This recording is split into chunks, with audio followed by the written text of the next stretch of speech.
തമിഴ്നാട്ടിലെ ഉള്ളണ്ടൂർപേട്ടിനടുത്ത് മനുഷ്യ സമാന മുഖമുള്ള ഒരു ആട്ടിൻകുട്ടി, വിചിത്ര ആകൃതിയിലുള്ള ആട്ടിൻകുട്ടിയുടെ ജനനം വരാനിരിക്കുന്ന ഒരു ദുരന്തത്തിന്റെ സൂചനയായിരിക്കാമെന്ന ഭയത്തിലാണ് ഗ്രാമവാസികൾ. തമിഴ്നാട്ടിലെ കല്ലക്കുറിച്ചി ജില്ലയിലെ ഉളുണ്ടൂർപേട്ടിനടുത്ത് മനുഷ്യ സമാന മുഖമുള്ള ഒരു ആട്ടിൻകുട്ടി. സെന്തമംഗലം ഗ്രാമത്തിലെ ആനന്ദ് എന്നയാൾ ആടുകളെയും കന്നുകാലികളെയും വളർത്തുന്നുണ്ട്.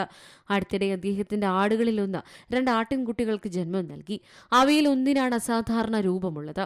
മനുഷ്യ സമാനമായ മുഖവും കരടിയുടേതിന് സമാനമായ കട്ടിയുള്ള രോമങ്ങളോടെയുമാണ് ഈ ആട്ടിൻകുട്ടി ജനിച്ചത്. നിരവധി ആളുകളാണ് ഈ ആട്ടിൻകുട്ടിയെ കാണാൻ ഗ്രാമത്തിലെത്തിയത്. പക്ഷേ ഈ ആട്ടിൻകുട്ടി അതിജീവിച്ചിട്ടില്ല.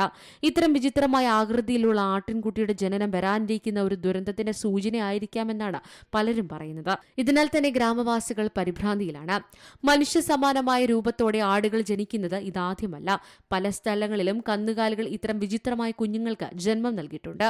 അടുത്തിടെ പശ്ചിമ ബംഗാളിലെ ബർധമാൻ ജില്ലയിൽ ഒരു വിചിത്രമായ പശുക്കിടാവ് ജനിച്ചിരുന്നു. ആ പശുക്കിടാവ് 4 മാസം മാത്രമേ അതിജീവിച്ചിട്ടുള്ളൂ. പക്ഷേ നാട്ടുകാർ അതിനെ ആരാധിച്ചിരുന്നു. വൈകൃതമായ മൃഗങ്ങൾ ദൈവത്തിന്റെ പ്രതീകങ്ങളായി ചിലർ കാണുന്നുണ്ട്.